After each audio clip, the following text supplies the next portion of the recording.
Hi, my name is Karen, and I'm an American lay student of Ajahn Suchart, or Phra Ajahn Suchart Abhijato, who's given me his permission to read his books to you for free. Ajahn Suchart's books and talks are always free. Any ads you may see or hear in this recording are put there by Google for its own revenue, in exchange for letting us use their platform for free. Please forgive me for any mispronunciations of names or words and for any background noises, as I'm just making these recordings in my apartment with an unruly dog and street noise and normal apartment noise. So I am reading Against the Defilements by Phra Ajahn Suchart Abhijato. This is recording number 8 of 12 total in reading this entire book. We are resuming today on page 164. Listening to Dhamma talks while you're doing your walking meditation is considered listening to the Dhamma. Once you know how to contemplate and reflect on things, you won't need to listen to Dhamma talks. Your own Dhamma will support you. Once your mind is inclined to contemplate things in accordance with the Dhamma, you won't have to listen to someone else's Dhamma. But for now, you still have to rely on someone else to conjure the Dhamma in your heart first. Luang Pu Moon used to live by himself. He said he would listen to the Dhamma at all times because his mind would lean towards it, and so his thoughts would turn into Dhamma. But if you still think in worldly ways, those of wandering, samsara, and defilements, kilesas, you will then need to resort to the Dhamma to prevent them by listening to the Dhamma talks given by others. When you listen, you have to make sure that you fully understand. When there's understanding, it will stay with you in your heart. You'll start thinking in line with what you've heard. When you're able to think on your own, you won't then really need to listen so much, because you'll be more inclined to think on your own than to listen. The Buddha compared the Dhamma from listening to someone else as water in a jar, whereas the Dhamma that arises from your own mind and contemplation is like an immense amount of water in an ocean. But first, you have to rely on the wisdom of respectable teachers to motivate you, as you don't yet know how to cultivate your own. However, whether you gain something from them depends mainly on your meditation practice. If you have yet to gain concentration, your defilements will be overpowering. It is like anesthetizing a patient before an operation. Without anesthesia, the patient will scream and move, making it difficult to perform the operation. But with anesthesia, the patient will be unconscious and still, making it easy for the doctor to operate. It is the same with contemplating Dhamma. If your defilements are still active, they will intervene after a short while of contemplation. They will obstruct, oppose, and trick you into thinking about something else. In order to gain substantial results from your cultivation of wisdom, you will first need to gain concentration, samadhi. It will then result in experiential wisdom, bhavana maya panya. As for the wisdom derived from listening to Dhamma talks or thinking, it does not require so much concentration. Just as you're listening to today's Dhamma talk, it doesn't require a lot of concentration. You just need to have enough concentration to focus on listening, and you'll gain some benefits from it. It won't yet turn into experiential wisdom, which is gained through cultivation. Experiential wisdom will arise from having gained concentration or samadhi. You will have taken into consideration the impermanent, unsatisfactory, and non-self characteristics that are inherent in forms, sounds, odors, tastes, and touch. You will have contemplated the nature of body, feelings, perceptions, thoughts, and consciousness so consistently, your awareness becomes uninterrupted, to the point where these aggregates become interconnected and all-encompassing. It will be the same as how you might have noticed that all of the Buddha's teachings are, in fact, interrelated. The development of mindfulness, satipatthana, aligns with the Four Noble Truths, Chattari Ariya Sachani. The Four Noble Truths, in turn, align with the three marks of existence, Tilikana. They all come together. You'll understand and see how the pieces all come together to form a big picture. At the moment, you still see it as individual pieces, not yet together to form a larger whole. But once you've gained samadhi and have kept contemplating, you'll discern the big picture. You'll appreciate it. All of the Buddha's teachings, 84,000 in total, lead to one thing: suffering and the cessation of suffering. It is not unlike water in the oceans. No matter how expansive the oceans may be, the water still tastes the same, salty. No matter how many teachings there are, they all point towards suffering and the cessation of suffering, the Four Noble Truths. In the beginning, if you don't yet know how to derive this wisdom, you have to rely on listening to Dhamma talks. You're very fortunate that you have all this equipment these days, to have listening devices that are easy and convenient to use. It is a matter of how you listen to the Dhamma talks. There are two ways. You can just hear, but not understand them, like a ladle that sits in a pot of soup. Or you can listen and absorb the content, like tasting soup with your tongue. You don't need to understand everything, but you should understand some of it. If you don't understand anything you've listened to, then it is useless. And moving on to the next teaching on page 168. According to many Dhamma books, many respectable teachers often tell you to think of the Buddha and other meditation masters when you feel discouraged. They are just like you, having been ordinary people before.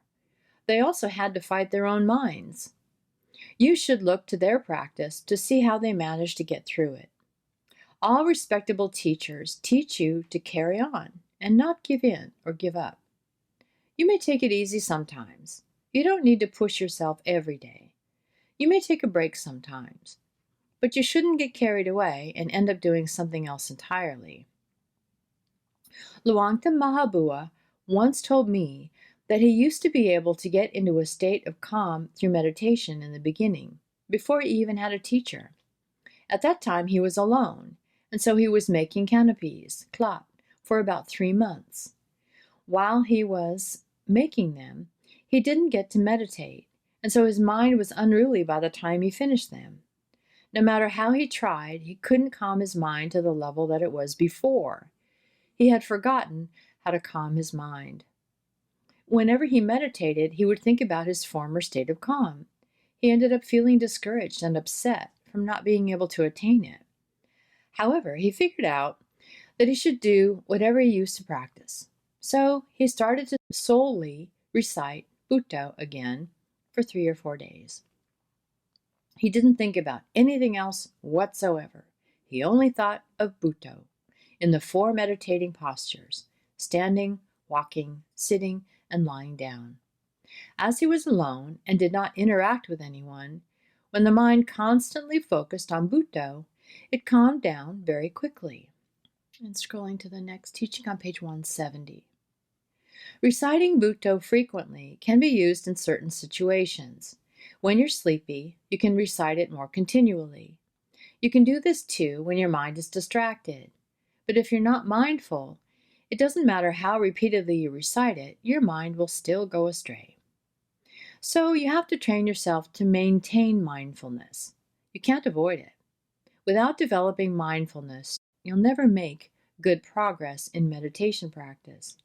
It won't really work if you think that you can just maintain mindfulness during your sitting meditation. You have to be mindful at all times, no matter where you are and what you do. The term mindfulness, sati, means to be present in this particular place and moment. It means to not think about the past or the future, no matter how immediate or distant. It means to be here and now, present with whatever you're doing. You don't need to think about other things. When you're listening, only focus on listening. Don't think about other things in order to benefit from listening. If you keep thinking about other things while listening, it won't really make sense. Whatever you're listening to will merely be heard, but not properly understood. You won't be able to grasp it or know how things all come together. If there's no mindfulness to control your mind, you won't stop yourself from thinking about things. Listening to a Dhamma talk from someone who is wise, skillful, and interesting can be useful. If you listen to someone who doesn't make sense, you'll get bored. The person who gives a talk plays a part when it comes to listening to the Dhamma. If the talk is logical, relevant, and practical, it can be very useful. If it is full of technical and formal terms, then it won't make much sense. It was much easier for me to understand what's written in English, that is, without formality. For instance, whether it was the Buddha or a beggar, the word to eat would be used for both. I got confused by the technical and formal terms that I had never learned. If you're familiar with the English language, it is easier to read Dhamma books in English. When I first began practicing, I was reciting the English translation of the Great Discourse on the Establishing of Mindfulness, Mahasatipatthana Sutta. I could memorize the whole sutta. When I sat in meditation, I would start off by reciting the sutta. When I first began to practice sitting meditation, I couldn't really become focused, so I had to rely on reciting the sutta in English. It took me about 40 minutes. I just kept reciting while sitting in meditation, contemplating the body, and reflecting on feelings, Vedana, in English, until I could memorize it. It also gave rise to wisdom in me, making me aware of all the works that need to be done. So the recitation just became my meditation subject instead of reciting Bhutto or watching the breath. Chanting is also a form of meditation. When you use chanting as a meditation technique, you don't need to put your hands together or sit with your legs together. You can sit cross-legged in the lotus position, just as when you're meditating, and start chanting. Just carry on chanting and make sure you're mindful of it. You can start with Namo Tassa, to revere to the Buddha, and then chant whatever discourse, sutta, you can. Keep chanting for a while, and then you'll be able to sit in meditation for a long period of time. If you recite Bhutto and keep getting distracted, you'll start to feel aches and pain everywhere. But if you chant continuously for a little while, you won't feel much pain because your mind is focused on chanting and not paying attention to bodily sensations. When you finish chanting after half an hour or 40 minutes, you'll feel light, and that's when you carry on watching your breathing. Your mind will stay focused by watching your in-breath and out-breath. Once it is with the breathing, your mind will gradually calm down and become more and more still. Just stay with that sense of stillness until your mind withdraws from it. Then, when withdrawn, you can get up and do other things. You have to be mindful when you're getting up. Before getting up, make sure you're aware of your action. Carry on cultivating mindfulness and practicing the establishing of mindfulness, Satipatthana. Being aware of the 4 bodily postures, for instance. When it is time to come back to sitting, just continue to sit in meditation. Maintain your mindfulness at all times, sitting, walking, standing, and lying down. You can chant while walking if you like, to avoid thinking about other things. You can chant in all of the 4 postures if you like. Certain monks prefer using just the word Bhutto in all of the postures and activities, while sitting, walking, sweeping, going on alms round, and eating. That is, to constantly have Bhutto on your mind. Even if there might be some distractions here and there will still be more Bhutto. If you have to think, only think of what is necessary. You still need to think. When you're walking somewhere, be aware of what is in front of you. When you're eating or doing something, be present with it, and keep reciting Bhutto on top of that. Your mind will calm down and become focused. Defilements won't be able to sneak in or leak out, because there's no form to stir up your mind. Your mind won't think of other things, about doing and having other things. There's no chance for your defilements to act out. The mind can only think of one thing at a time by its nature. It may get distracted. While thinking about Bhutto, it may jump to something else, just like the utility frequency. The alternating current, AC, of 60 Hz, oscillates 60 cycles per second. The mind is much faster than that.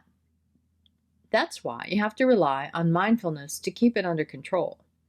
Once you've established mindfulness, other aspects of Dhamma will follow. For instance, in terms of practice, concentration, wisdom, and liberation will be the results that follow, respectively.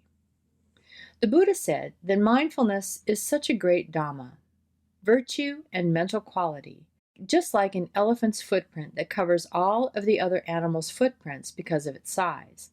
Mindfulness is just the same. It is the greatest and most important of all.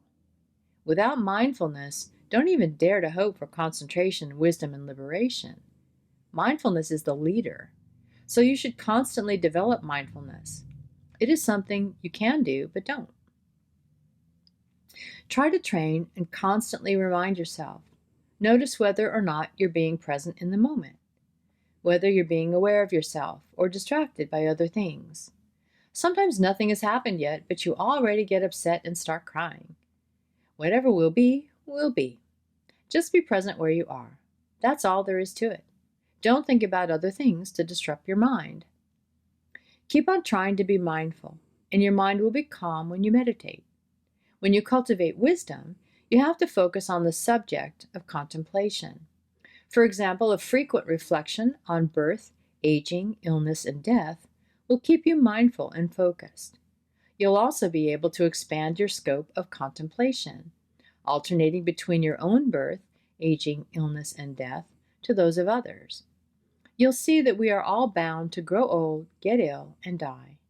You may actually come to appreciate and enjoy such a continual reflection.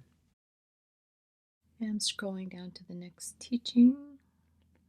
If you're practicing like a lay person, it is not yet that necessary to do walking meditation because you're still not practicing that much. Walking meditation is for those who are practicing like a professional or who are doing it full time. Practicing monks, for instance, can't possibly sit all the time. Their bodies need to change postures occasionally.